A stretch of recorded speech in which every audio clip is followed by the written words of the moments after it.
Hey there, this is Eric, and this is a variety called Green Michurinska. It occurred to me tonight that I hadn't documented it yet this year, but this is one of my absolute favorite varieties. I'll stop myself there for a second. Let me go back a little bit. I grow this one in the ground. It ripens a little bit after the Mount Etnas. It's going to ripen the entire crop for me again this year. It's done that now for 2 years in a row, main crop. I did get one Breba on it, but I wouldn't grow it for Breba. But it's in the ground here in my backyard.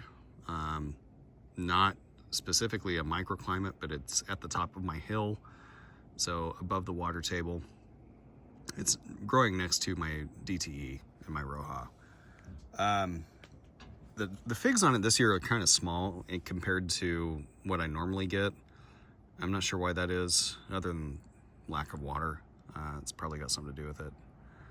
But I'm going to taste it because I got to be honest with you. This tree's been in the ground now for I think 5 years, and it doesn't grow real tall. But I think it's going to start sprouting and really taking off soon. Probably in the next couple years. But I'm going to taste it and try to describe it. Green Michurinska, since I started growing it and actually getting it to fruit, has consistently been one of my very favorite figs in my collection. It's top 5. And that's saying something, okay? Now, top 5s are going to change year to year as far as I'm concerned, just depending on the year, depending on what happens.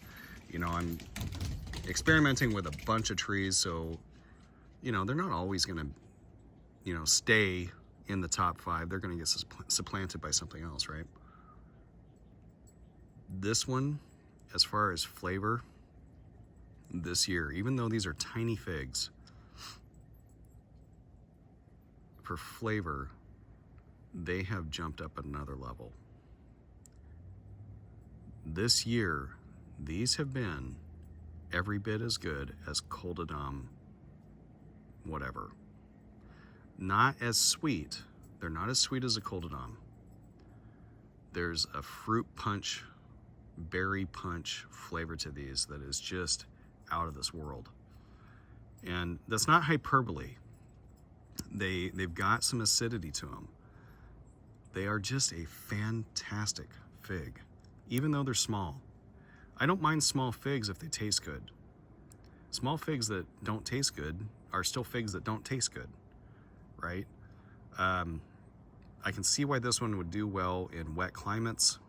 They're small figs, they can dry on the tree, they ripen pretty quick. Really closed eye. It's just a winner all the way around, as far as I'm concerned. The only knock on it is they're small. Now, I've had years where they've been as big as Etnas, but it seems like the more dug in it gets, the smaller the figs get. So I don't know, but it's really, really productive, and I'm thrilled that I have it. My job next year now is to get a backup made. So, which you would think I would already have one, but you know, things get away from me, you know. So I'm really high on this one. It's in my top 5, like I said. It would be hard for me to give this one up at this point. So Green Michurinska, awesome variety for us here in the Northwest, I think. If you want the flavor of something that's Coldadom adjacent for us here, that we can grow in ground in a lot of places, this might be the one, okay? I'm not saying it's a Coldadom, I'm not, you know, whatever. It's also different than typical Adriatics that I grow, in that it's a lot earlier, the shape's different, leaves are different, flavor's different.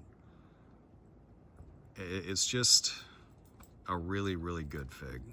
All right, strawberry raspberry punch flavor. It's awesome. All right, take care.